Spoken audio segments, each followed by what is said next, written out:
Our next speaker is John. Are you there? Yes, I'm here. Yes, please, you can share your screen. So John's going to talk to us about the STARS Milky Way science collaboration. So you have 10 minutes. Okay, thank you. And so the main thrust of the STARS Milky Way and local volume collaboration is, addressing one of the 4 pillars of RUBIN observatory science, which is mapping the Milky Way. And the way that we described it in our documents is that you can think of this as being a problem to shed light upon the assembly history and structure of the Milky Way and the local group and the local volume through the power of the LSST survey. And also at the same time, there's an interest in understanding the fundamental properties of stars within, say, several hundred parsecs, which will be uniquely probed by LSST. And so we have a number of working groups that sort of may give you a flavor just of the topics that are under consideration. The solar neighborhood, meaning very nearest stars, and in particular, given the saturation limits of the survey, you might think of it as the nearest brown dwarfs out to a large volume. Star clusters, the Magellanic clouds are of great interest, and we have a very highly active group on that. The same goes for the galactic bulge, the galactic structure, of course, and there has historically been a near-field cosmology group, which sort of has to rev up again or become incorporated into other science collaborations. So I thought it was perhaps worthwhile to just look at a field of the LSST footprint. This is not the standard footprint, but this is a better one for just illustrating where our features lie on the sky. This is the so-called Milky Way heavy simulation, in which you can see that besides the large wide, fast, deep footprint, which is useful for studying the solar neighborhood, the extended Milky Way halo, the local volume, and so forth. We also can imagine that there are sort of high density regions, meaning hot regions where the stars, for a change, will greatly outnumber the galaxies in an image.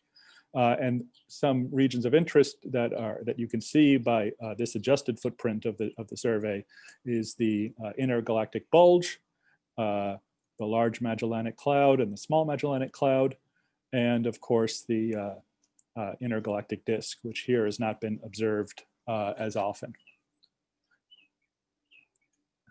So before we get into the specific science cases, I thought I would mix it in with the questions that we were asked. How important are the alert streams for our science cases? Well, the priority of our collaboration has been mainly thinking about the so-called static science cases, by which I mean the photometry, the deep photometry of the coads, the astrometry. Proper motions are critically important to us. Parallaxes for the nearby brown dwarfs that are below the Gaia limit are all of very great interest to us. That said, variable stars do play a key role in many science cases that are related to stellar populations. And of course, if you think of the groups that are studying the Magellanic clouds and the bulge, transients are of special interest in those regions. For all the sort of galactic sources that you've heard, and we'll hear much more about from the TVS collaboration, transients and variable stars. So typically, rapid responses, therefore, are not particularly important. For the most part, we are interested in the variable stars. Those are characterized over some time. They may require follow-up in some cases or not. But in general, this is not the sort of thing that's, that you're responding to within minutes. We can find science cases, and I'll mention one just to put it out there, but that's the main thing.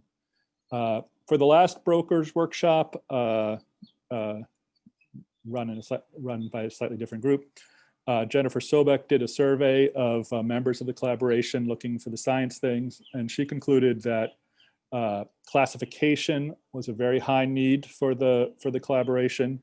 In other words, classifying what are the types of sources, the variables, eclipsing binaries, and so forth. Period determination, false positive reduction, external catalog cross-correlation was mentioned as a priority for many of the working groups, especially, of course, in the early years. And there's interest, although maybe it falls outside the realm of a broker, or maybe this is called a marshal or whatever the terminology is coordination of follow-up and external observations are viewed as important.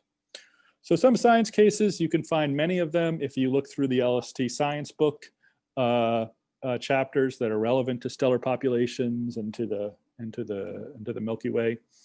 But I think a good one to keep in mind is, say, in the Magellanic Clouds. It's estimated that there are of order 80,000 eclipsing binaries that LSST would detect, around 22nd, 23rd magnitude, probing into the main sequence turnoff.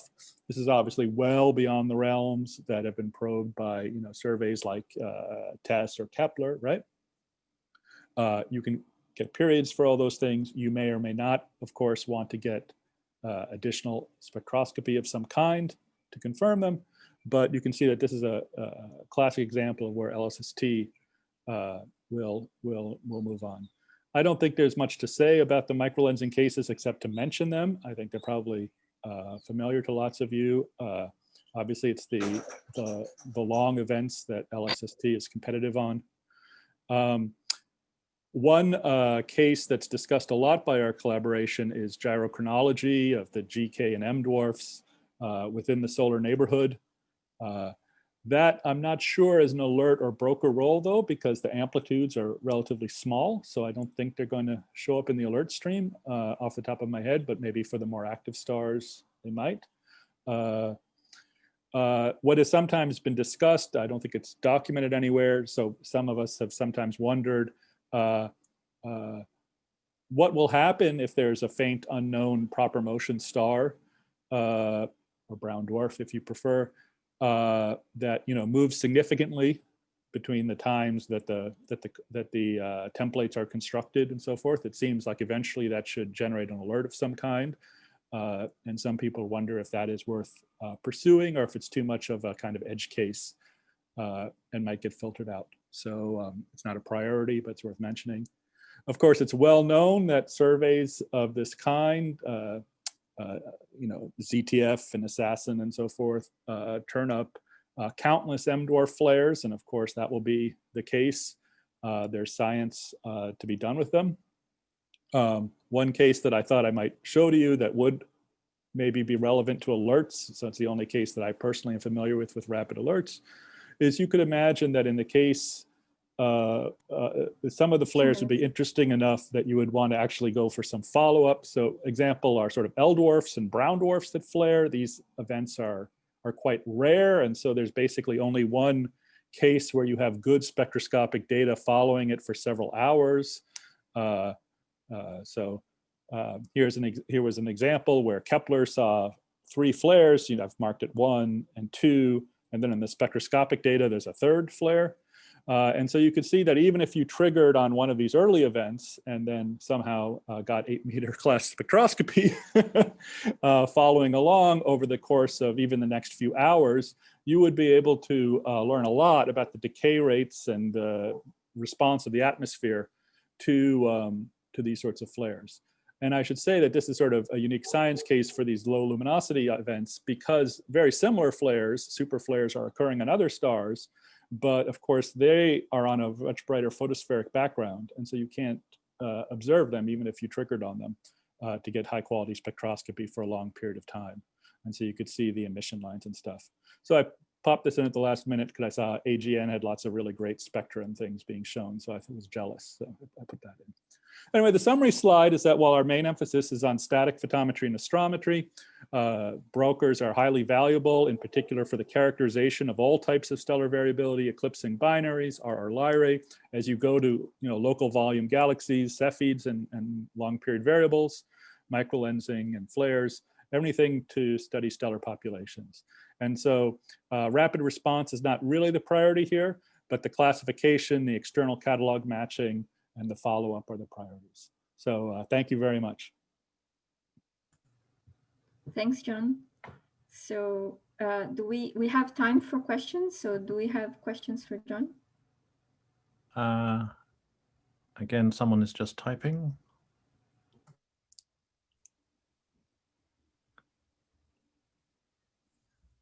Ines is asking, will you have a criteria for classification like purity? The answer is that that presumably such things are necessary, but I have not discussed them.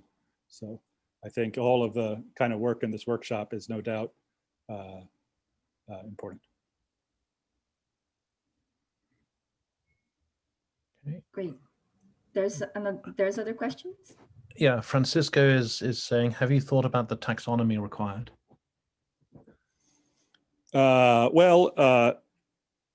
I think that the different classes of variable stars, there's